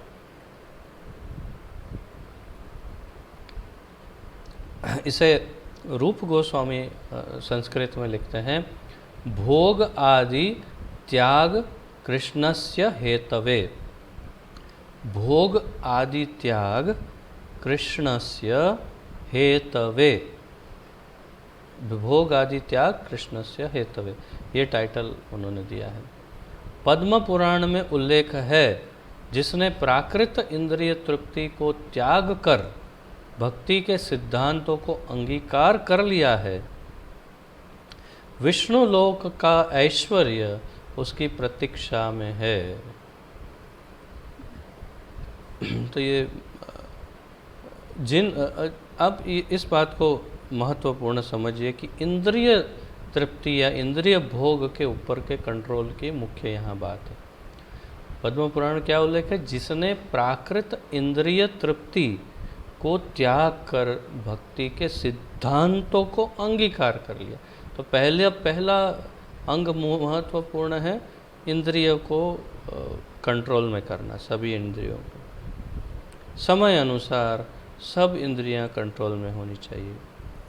आप जानते हैं कि जो दीक्षित भक्त हैं वो जानते हैं कि दीक्षा लेने से पूर्व भी इंद्रियों को किस प्रकार कितने अंश में कैसे कैसे कंट्रोल करते हैं, उसके नियम भी नियमावली भी फॉर्म में होती है कि हम केवल प्रसाद ही ग्रहण करना चाहिए हमें इत्यादि। तो ये बहुत महत्वपूर्ण है। तो जिसने प्राकृत इंद्रिय तृप्ति को त्याग कर, फिर दूसरा अंग है भक्ति के सिद्धांतों को अंगीकार कर लिया है। इसने भक्ति के सिद्धांतों को अंगीकार, केवल इंद्रियों का दमन पर्याप्त नहीं है। ऐसे बहुत सारे साधक हैं जो सिद्धियां प्राप्त करने के लिए भी इंद्रियों का दमन करते हैं, तो भक्ति से कोई लेना देना नहीं होगा। तो जिसने भक्ति के सिद्धांतों को अंगीकार कर लिया है वो विष्णु लोक के ऐश्वर्य की उसकी प्रतीक्षा में है। तो ऐसे भक्त के लिए वैकुंठ के द्वार हमेशा के लिए खुले रहते हैं। तो ये एक साधारण सा अंग है जो हमारे लिए वैकुंठ के द्वार की कामना वास्तव में नहीं है, परंतु फिर भी इतना अवश्य समझना चाहिए कि भक्ति कर रहे हैं या साधन भक्ति कर रहे हैं तो वैकुंठ तो कम से कम मिलने ही मिलने वाला है, निश्चित है। अब अगला पॉइंट है तीर्थवास। इसमें काफ़ी लंबा है, तो इसे आज ले लेना है या फिर उतना भी ज़्यादा लंबा नहीं है, मेरे ख्याल से ले पाएंगे, ले लेते हैं। और थोड़ा 10 मिनट और लगेगी, तो 7 पॉइंट आज समाप्त हो जाएंगे। तो अगला पॉइंट लिखिए तीर्थवास, और इसका रूप गोस्वामी संस्कृत में बड़ा लंबा विवरण कर रहे हैं। संस्कृत में उसका टाइटल दिया है रूप गोस्वामी ने, निवासो द्वारकादौ च गंगादेर अपि सन्निधौ। निवासो द्वारिकादौ च गंगादेर अपि सन्निधौ, ये टाइटल दिया है संस्कृत में। अब पढ़ते हैं। स्कंद पुराण में कथन है कि जो 1 वर्ष 6 मास, 1 मास अथवा 1 पक्ष के लिए भी द्वारिका में अथवा वृंदावन, मथुरा आदि में, जगन्नाथपुरी आदि में निवास करता है, उसका वर्ण करने के लिए वैकुंठ धाम और सारूप्य मोक्ष आतुर रहते हैं। तो आप लोग भी 7-8 दिन तो वृंदावन में आके निवास करते ही हैं, तो कम से कम सारूप्य मुक्ति और वैकुंठ धाम के दरवाजे तो आपके लिए हमेशा के लिए खुले हैं ही। उसका ये अर्थ हुआ कि आपने यदि 1 सप्ताह 2 सप्ताह वहाँ निवास कर लिया है वृंदावन में, तो सारूप्य मुक्ति तो प्राप्त हो ही गई समझिए, और वैकुंठ धाम। परंतु हमारा ध्येय तो बिल्कुल वो नहीं है। फिर भी ब्रह्म पुराण के अनुसार क्या कहा है ब्रह्म पुराण में, अहो भगवान जगन्नाथ के 10 योजन व्यापी पुरुषोत्तम क्षेत्र का महात्म्य मन वाणी के अगोचर कैसा अद्भुत है। स्वर्गीय देवता भी यहाँ के निवासियों को चतुर्भुज देखते हैं। तो ये सत्य है कि जो जगन्नाथपुरी के मूल निवासी हैं, वास्तव में वो सब चतुर्भुज नारायण के समान सारूप्य मुक्ति प्राप्त करके भगवान के धाम जाते हैं। इसका एक उल्लेख और भी है शास्त्रों में, जहाँ पर किसका वर्णन है, मैं नाम मेरे विस्मृति हो गई। तो वो राजा जब वहाँ पर जाते हैं जगन्नाथपुरी, तो देखते हैं कि एक कौवा जो है वो वहाँ पर एक कुंड है, उस कुंड के ऊपर एक वृक्ष की डाली पे बैठा है और वो सीधा पानी के अंदर गिर जाता है कौवा, तो देह त्याग कर देता है। जैसे ही पानी के अंदर गिरता है तुरंत उसी क्षण चतुर्भुज रूप में नारायण स्वरूप में वो परिवर्तित होके सीधा वैकुंठ में उड़ के चला जाता है। तो जो भी जीव उस कुंड में, और एक ही नहीं, जो भी जीव उस कुंड में जैसे ही गिरता है, जीव अपना प्राण त्याग करता है, तुरंत चतुर्भुज नारायण होके उसी क्षण सीधा वैकुंठ चला जाता है। तो ये शास्त्र का प्रमाण भी है और प्रत्यक्ष प्रमाण उन्होंने देखा भी है कि वास्तव में जगन्नाथपुरी के मूल निवासी तो सब के सब वैकुंठवासी पहले ही हैं, अर्थात कि सारूप्य भगवान जैसे रूप का मोक्ष प्राप्त करके भगवान के धाम जाने ही वाले हैं। तो ये यहाँ पर इस श्लोक में भी ब्रह्म पुराण में बताया। नैमिषारण्य के ऋषि सत्र में सूत गोस्वामी श्रीमद् भागवत की कथा कह रहे थे। वहाँ गंगा का महात्म्य इस प्रकार है। गंगा का जल भगवान श्री कृष्ण के चरण कमलों में अर्पित तुलसी की सौरभ से, यानी कि भगवान के चरण तुलसी की सुगंध से मिश्रित रहता है। यह गंगा जल निरंतर श्री कृष्ण की पावन कीर्ति प्रचारित कर रहा है। जहाँ जहाँ यह प्रवाहित होता है वहाँ सब कुछ बाहर भीतर से शुद्ध हो जाता है। स बाह्याभ्यंतरः शुचिः। तो आप जानते हैं ना वो श्लोक, गंगे च यमुने चैव गोदावरी सरस्वती नर्मदे सिंधु कावेरी जलेस्मिन् सन्निधिं कुरु। और फिर दूसरा श्लोक क्या है, ओम अपवित्रः पवित्रो वा सर्वा अवस्थां गतोपि वा यह स्मरेत् पुंडरीकाक्षं स बाह्याभ्यंतरः शुचिः। वहाँ सब कुछ बाहर और भीतर से शुद्ध हो जाता है। तो यहाँ गंगा जल का महत्व बताया है और वही यमुना जी का भी महत्व है। इसमें और भी ज़्यादा विवरण किया जा सकता है कि गंगा जी कहाँ से आई, क्यों इतनी पवित्र है, लेकिन आप सार रूप में जानते हैं कि भगवान के चरणारविंद को धोते हुए ब्रह्मा जी के कमंडल से जो जल निकला, भगवान वामन का चरण धो करके सीधी पृथ्वी पर लाई गई बाद में भगीरथ द्वारा। तो वही गंगे जो है अत्यंत पावनी है। भगवान के चरण कमल में जो तुलसी होता है उसकी सुगंध को लेते हुए वो आती है, तो उसमें गंगा जल में भगवान के चरण तुलसी की सुगंध भी मिली रहती है। ऐसा वर्णन इस श्लोक में सूत गोस्वामी कर रहे हैं नैमिषारण्य में, और गंगा जल का महत्व बता रहे हैं। तो अर्थात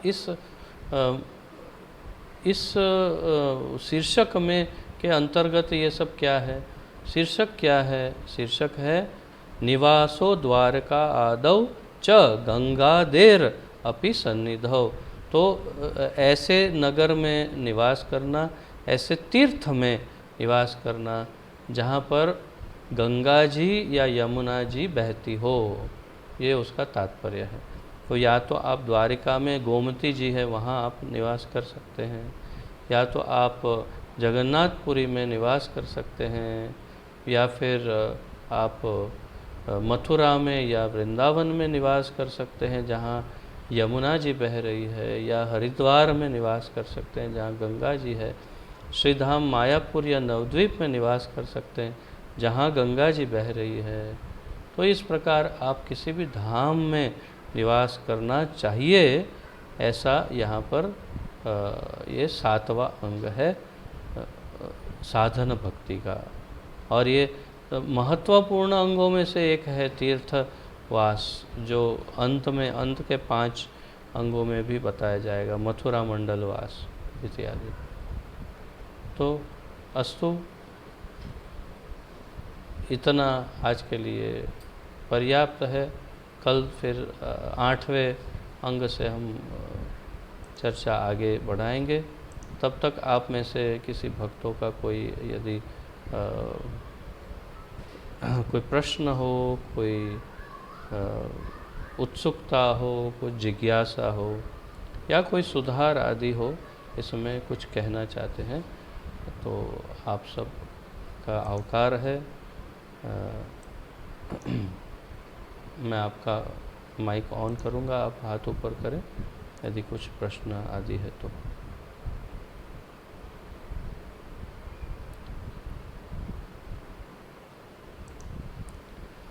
यस गौरांग।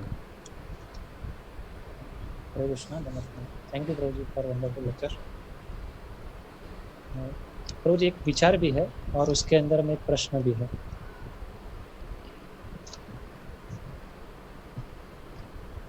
हरे कृष्णा।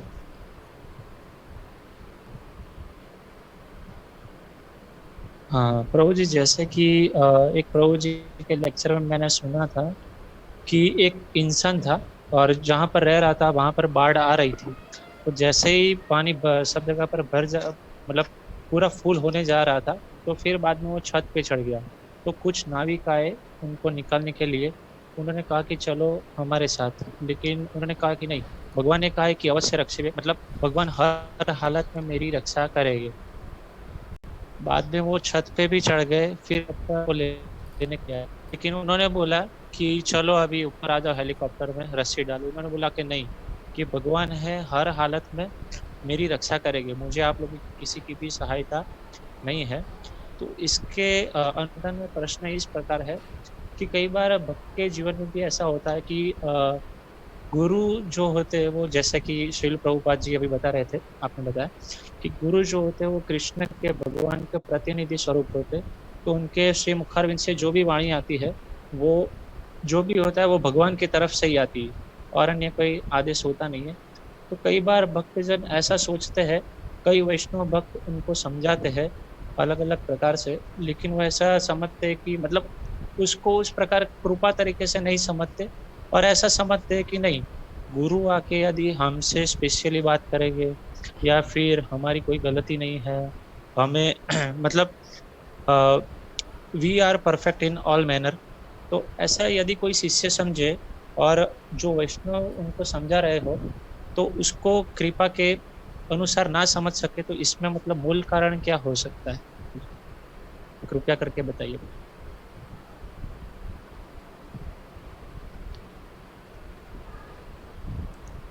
कारण तो बहुत सारे हो सकते हैं उसमें। अपरिपक्वता, अज्ञानता, साधना का अभाव, श्रद्धा का अभाव, असत्संग का प्रभाव, शास्त्रों के अध्ययन का अभाव, भगवान की कृपा का अभाव और बुद्धि का भी अभाव, बुद्धि का भी अभाव, ये सारे इतने सारे अंग।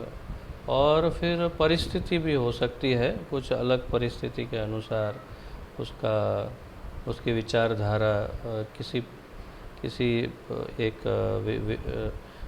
विषय विशेष में कुछ अलग ढंग से डेवलप हो गई हो, ये हो सकता है।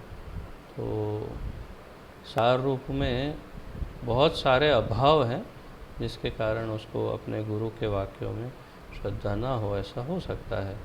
और ऐसा जब होता है तो अवश्य पतन होता है शिष्य का, उसमें कोई दो राय नहीं है। एकदम 100% गारंटी है कि अंततो गत्वा यदि वही चालू रहेगा कि वो अपने गुरु के वचनों पर उसे विश्वास नहीं ही आएगा और वास्तव में गुरु शुद्ध हो तो फिर उसका पतन अपने आप हो जाएगा। लेकिन इससे भी विशेष ये है कि गुरु को ऐसा होना चाहिए, ये शास्त्र सिद्धांत है। हमने वैष्णव के 26 गुण में भी देखा था कि वास्तव में ऐसा गुरु को ऐसा होना चाहिए कि उसके अंदर दोष भी हो शिष्य में तो भी करुणा भाव से उसे क्षमा करने का प्रयास करते ही रहना चाहिए कि ठीक है इसके अंदर दोष है, परंतु क्योंकि यदि वो वास्तव में रुष्ट हो गए गुरु, वास्तव में शुद्ध गुरु, तो ऐसा भयानक पतन हो सकता है शिष्य का जिसकी हम कल्पना नहीं कर सकते। तो कई बार ये भी होता है कि जब शिष्य कुछ भयानक परिस्थिति को सहन न करे तो उसको और भी कॉन्फिडेंस आ जाता है, देखा हमने उनके प्रति कुछ थोड़ा बहुत अपराध जैसे कर दिया, कुछ बोल दिया उल्टा सीधा या जो भी है, हमने उनकी आज्ञा का पालन नहीं किया तो कुछ नहीं हुआ। क्या हुआ? हुआ क्या? कुछ नहीं हुआ। अरे वो इसलिए नहीं हुआ क्योंकि वो करुणामय गुरुदेव ने आपके लिए प्रार्थना की ठाकुर जी से कि आपको कोई दोष न लगे। ऐसी उनकी प्रार्थना के कारण ही आप बचे हुए हैं और आपको कोई अभी तक दोष लगा नहीं है या आप कोई भयानक परिस्थिति का सामना नहीं कर रहे हैं। तो इस बात का ज्ञान उतना भी कभी कभी बुद्धिशाली नहीं होते हैं शिष्य, और वो अपने गुरु से द्वेष करने लगते हैं अथवा उनके वचनों पर उन्हें विश्वास श्रद्धा नहीं रहती इत्यादि। तर्क वितर्क से सिद्ध हो कर लेते हैं कि नहीं ये गुरु ये है वो है, ऐसा हो सकता है। परंतु यदि गुरु में दोष वास्तव में है तब तो फिर वास्तव में एक और बात भी है। मैंने श्रीमद् राधा रमण स्वामी महाराज का एक भागवत लेक्चर सुना था श्री वृंदावन धाम में। उन्होंने ये स्थापित किया था कि अगर दोष युक्त भी गुरु है तो भी उनके प्रति किसी भी अवस्था में अपराध नहीं करना चाहिए। अगर उनकी आज्ञा को पालन नहीं कर पा रहे हैं तो और दोष अगर उसमें आ जाता है तो अगर कुछ दोष हैं तो भी पतन शिष्य का हो जाएगा। ऐसा उन्होंने स्थापित किया था कि किसी भी अवस्था में गुरु के प्रति दोष नहीं होना चाहिए। और कहाँ गया? हाँ, गोपाल प्रभु।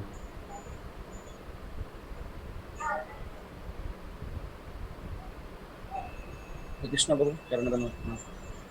प्रभु जी, मैं जो सुख जो जिसको मानता हूँ, लेकिन वो वास्तविक वो दुख का थोड़ा भी कम है मात्रा में, तो इसका बारे में और थोड़ा बताए तो प्रभु क्या अच्छा है। हाँ, उदाहरण के साथ समझते हैं।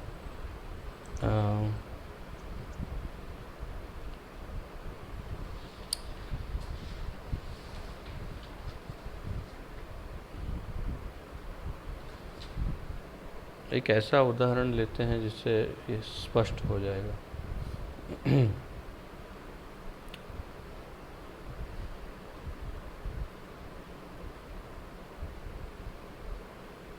मान लीजिए बहुत ही ठंडी का मौसम है, बहुत ही अधिक ठंड पड़ रही है, बहुत ही ज़्यादा, और उस ठंडी के मौसम में आपने केवल एक कुर्ता धारण किया है, बहुत ठंड लग रही है, और उस समय आपके पास एक बहुत ही अच्छा सा स्वेटर उपलब्ध हो जाता है, बहुत ही अच्छा स्वेटर। तो आप उसे स्वेटर को धारण करते हैं और फिर आप सोचते हैं देखो ठंड कम हो गई, अब बहुत अच्छा लग रहा है, अब ठंड कम हो गई। तो वास्तविकता क्या है? वास्तविकता ये है कि ठंड इतनी भी कम नहीं हुई है, केवल आपको स्वेटर प्राप्त हुआ और इसलिए आपको जो ठंडी का एहसास था वो थोड़ा कम हो गया और इसलिए आपको थोड़ा अनुकूल लग रहा है। प्रतिकूलता जो लग रही थी वो थोड़ी अनुकूलता में परिवर्तित हो गई, थोड़ा अच्छा लगने लगा। और इसको हम मनुष्य इसको जो है सुख कहते हैं। वास्तव में ये सुख नहीं है, ये वास्तव में क्या है? वास्तव में ये दुख का अभाव है, अर्थात कि दुख थोड़ा कम हो जाए उसे कहते हैं, हम उसे सुख कहते हैं। परंतु ये वास्तव में सुख क्या है? ठंडी चली जाए और हमें ना स्वेटर पहनना पड़े और उसी कुर्ते में हमें बहुत अच्छा लगने लगे, उसे कहते हैं सुख। परंतु उस इतनी ठंडी में स्वेटर पहनने के के बाद जो अच्छा लगता है उसे कहते हैं दुख का अभाव, तो वो सुख नहीं है। तो उचित है, समझ में आ रहा है गिरधारी प्रभु? ठीक है। और किसी का कुछ प्रश्न आदि हो तो हाथ ऊपर कर सकते हैं।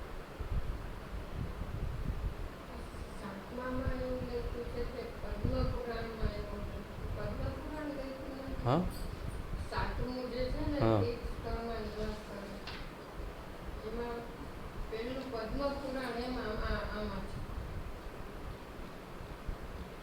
सातवां,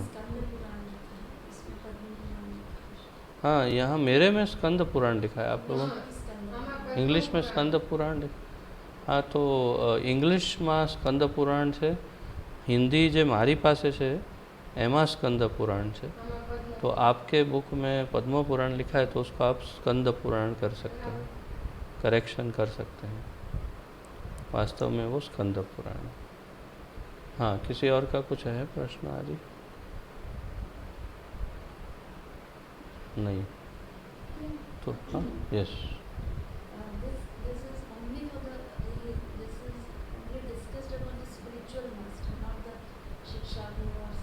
Oh, I told you that all gurus are to be considered in the same line. There is no discrimination between शिक्षा गुरु, दीक्षा गुरु। ये गुरु तत्व की बात है, ये चर्चा गुरु तत्व की है। उसमें कोई गुरु तत्वों में भेद नहीं हो सकता है। ये गुरु, हाँ ये तो थोड़ा सस्ता गुरु है, इसको जाने दो, वो बड़ा महंगा वाला बड़ा वाला गुरु है ना, उसी की बात। ऐसा नहीं डिस्क्रिमिनेशन हो सकता है। गुरु तत्व ही है। और इसीलिए पथ, मैंने पहले ही कह दिया कि पथ प्रदर्शक गुरु हो, मार्गदर्शक गुरु हो, वही पथ प्रदर्शक मार्गदर्शक एक ही है। या फिर शिक्षा गुरु हो, दीक्षा गुरु हो, चैत्य गुरु हो, जगत गुरु कृष्ण हो या कोई और हो, तो जो भी गुरु हैं आपके, जिसने आपको कृष्ण तक पहुंचने में कुछ भी सहायता की है, थोड़ी भी सहायता की है, तो उसे गुरु ही कहते हैं। और उस गुरु का ये सब जो भी भाव है वो सब उसी गुरु पर। हाँ, फिर भी जो दीक्षा दिया है, जिसने दीक्षित किया है और जिन्होंने शिक्षा दी है, उन दोनों का स्थान सर्वोच्च होता है, दीक्षा गुरु और शिक्षा गुरु का। उसमें भी मेरे निजी मत के अनुसार दीक्षा गुरु का स्थान अच्छा उन्नत है, क्योंकि वे वचन लेते हैं और आपको गोलोक धाम पहुंचाने का की प्रतिज्ञा करते हैं। आपके सारे पाप वो ग्रहण कर लेते हैं, तभी तो आप शुद्ध होकर भक्ति योग कर सकते हैं। तो वो दीक्षा गुरु है। शिक्षा गुरु ऐसा नहीं कर पाते हैं। तो मेरे मत से, ये मेरा निजी मत है, परंतु जीबीसी जो हमें बता रहे हैं, we have to follow whatever GBC says. तो शिक्षा गुरु तो प्रभुपाद हैं और दीक्षा गुरु हमारे दीक्षा गुरु हैं। दोनों इक्वली इम्पोर्टेंट है, महत्वपूर्ण। और किसी का कुछ प्रश्न आदि हो?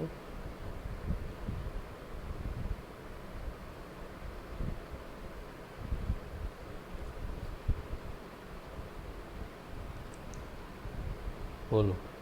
हरे कृष्ण।